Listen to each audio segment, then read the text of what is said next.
I'm going to start with a reason why why we have went ahead and open sourced this project. So before that, welcome to DEFCON Safe Mode.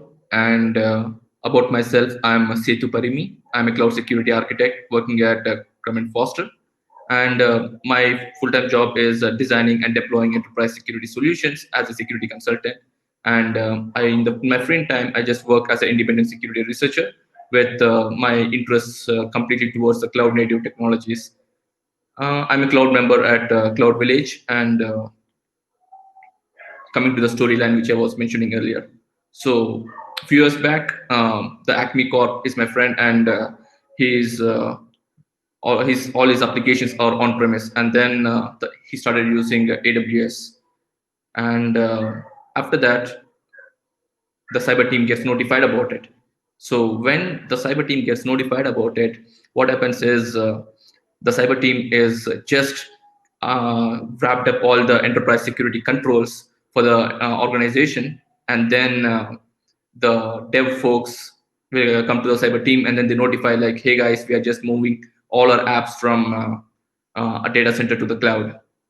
And a few months later, what happens is there is another business unit like an infrastructure team who are interested in Office 365 and Azure AD, all this other stuff. They want to move to Azure.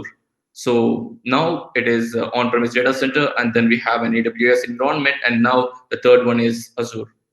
So again, the cybersecurity team will be late to the party as usual. So they get notified at the end of signing the NDAs and all other stuff. Once the cybersecurity gets notified, cybersecurity team would be in a situation like they have worked so hard in the past few months to go ahead and implement several security controls in cloud. There will be a huge learning curve and all other things, and they just wrapped it up, and then the infra team says like, we want to go ahead and move our online on-premise exchange boxes to Office 365. We want to move from Skype to Microsoft Teams, so we are going to Microsoft Azure. You guys have to secure it. And then the cybersecurity team has again a learning curve. They go ahead and secure it. So it keeps again the third team. The third team is something like a business intelligence team. They say like artificial intelligence modules services are good in GCP. So they start using GCP, and every business unit has their own reason to use their own preferred cloud provider.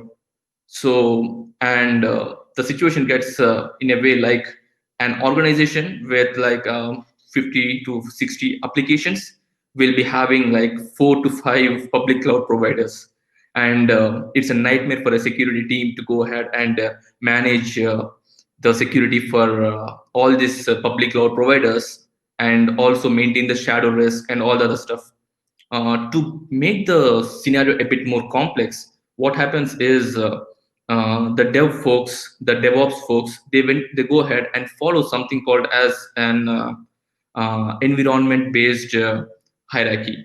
So the resource hierarchy in AWS is something like you can go ahead and have one account for dev, one for prod, one for staging, again one for UAT as well. So they have like for a single application they have 3 accounts. And when you think about like an enterprise scale, you grow from 3 to 5 AWS accounts to 100 to 150 AWS accounts very quickly. It's same with Google Cloud or Azure. So the resource hierarchy makes the security monitoring a bit more complex, and it increases the shadow IT risk of an organization. So to explain a small problem, it's like we use a lot of open source tools to go ahead and identify the security vulnerabilities across multiple cloud environments.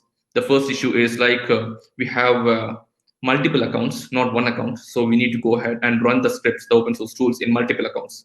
And an example is like the tool identifies a security group which is indicating that all the ports are open to the internet and it's in the DMZ environment. So the cyber team goes ahead and identifies what are the instances behind that security group, and they come to know that this is a dead security group. It's an idle security group, which is some developer or someone else forgot to delete it.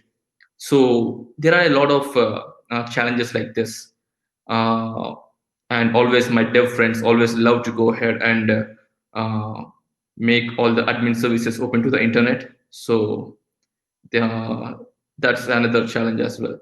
So this is just one service. How big can it get?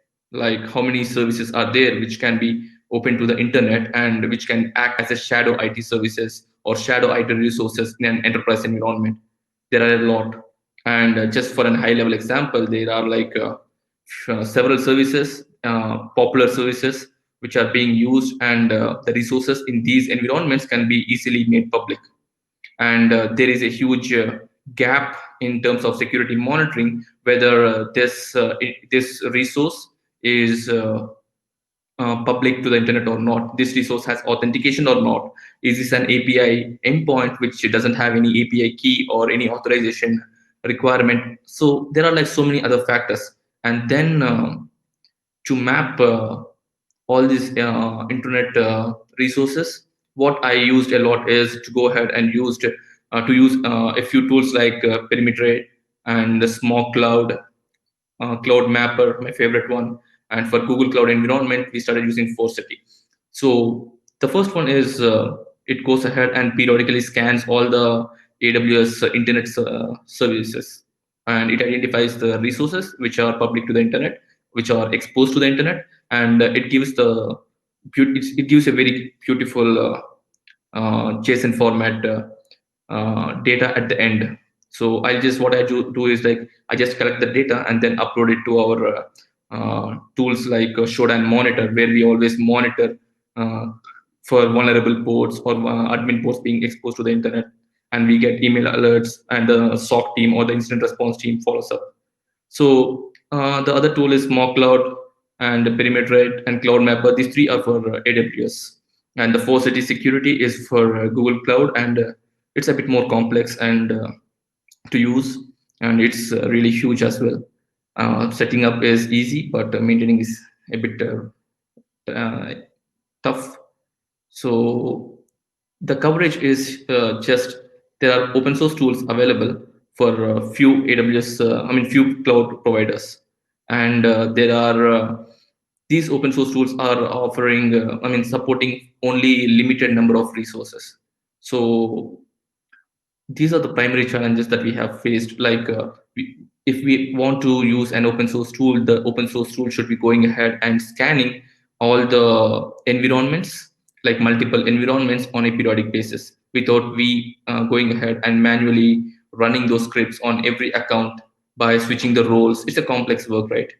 And a single tool should be able to monitor multiple clouds.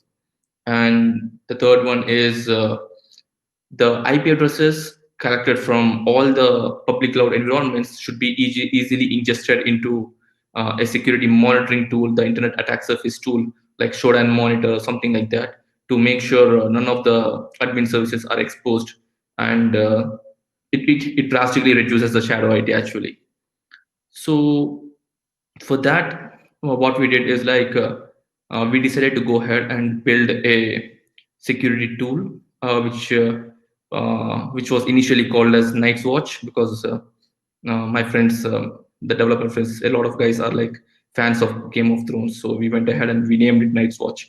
And later, when we go ahead and try to create a repo and make it public, we saw that there are already 10 or 15 Night Watch tools on the GitHub. So we decided like we need a name change, and then we changed the name from Night's Watch to the CloudFrontier. So that's how we went ahead and we built the Night's Watch.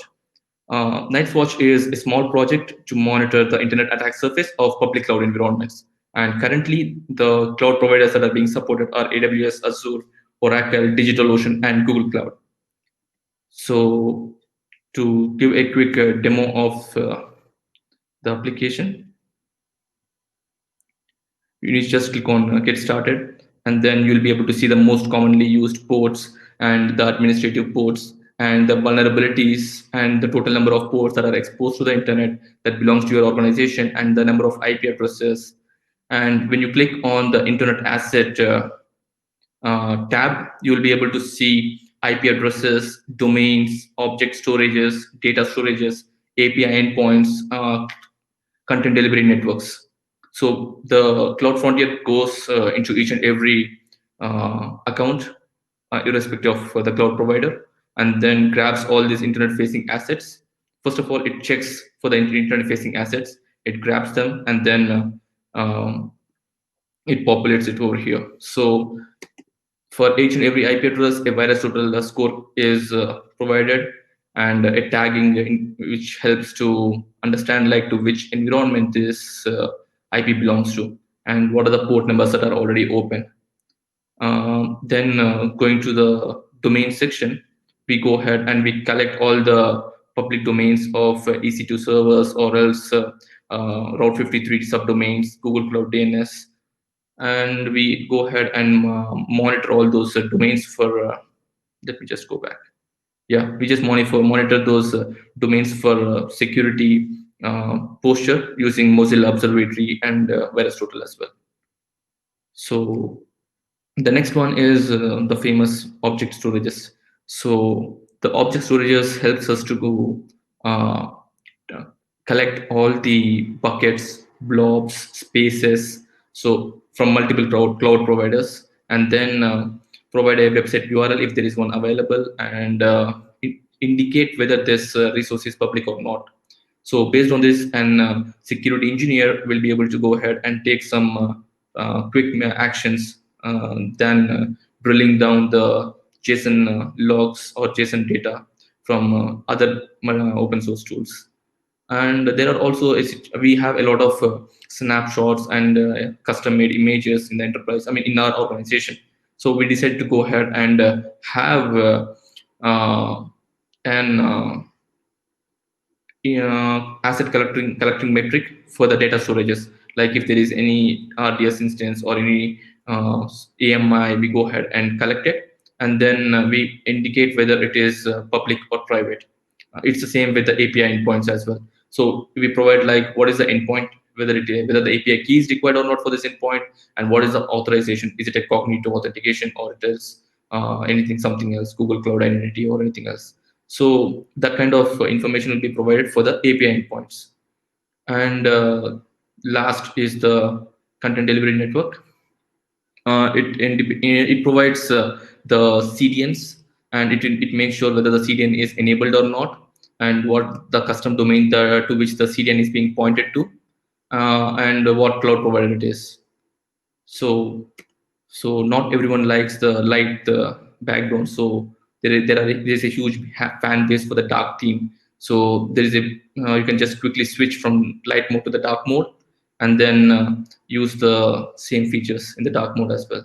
My personal preference was dark mode, and yeah, it's pretty much that's it. So let me go to the next slide. I would like to go ahead and quickly explain the components of this tool. It has collectors, analyzers, and outputs. So the collectors are the Lambda functions which go ahead and collect the public or internet-facing assets from multiple cloud providers. And the analyzers are the ones which go ahead and check whether the bucket is public or not, or the blob is public or not, or else it goes ahead and identifies whether there's an authorization key or API key enabled for an API endpoint. So all these kind of things will be analyzed. And then if there are like so many IP addresses, what happens is we go ahead and collect all those IP addresses and scan them against Shodan and the VirusTotal. So, and if it is a domain, a Mozilla Observatory score will be provided. And it says we have an environment file, which is pretty much like an input file where you go ahead and input the credentials of your cloud environment. So every cloud has its own environment file. You just have to go ahead and insert the access keys, or else the JSON file, the service account JSON file from Google Cloud. Just insert it, and then you should be able to go ahead and run this service.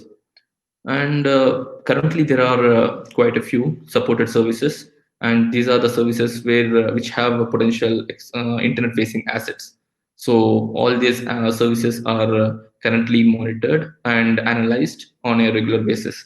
So you can always set cron jobs, like it's a CloudWatch rule. You just have to go ahead and simply trigger the CloudWatch rule as per your convenience. If you want to go ahead and make the CloudFrontier to run on a 6-hour interval, you just have to go ahead and edit the CloudWatch rule to run it in a 6-hour interval.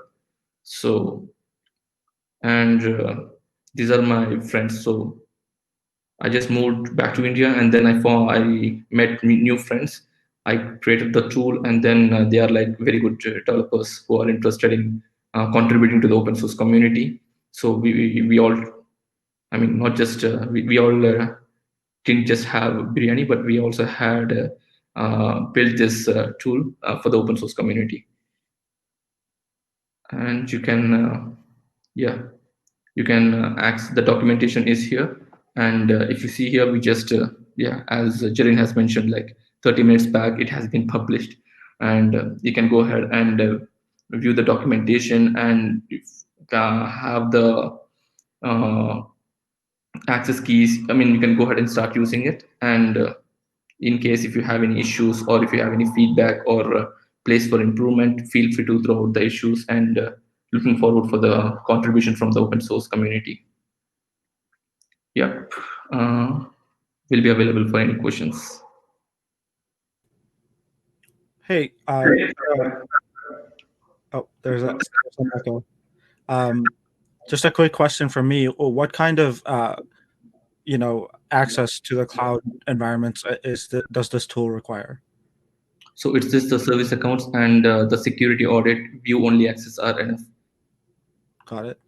Yeah, and it is documented here, where for the Azure, just create an application in AD and then get the subscription ID, get the tenant ID, client ID, secret, and just once you get all these things, add it to the environment file. It's same with DigitalOcean, Oracle Cloud, Shodan, and other API keys from where you can get the information.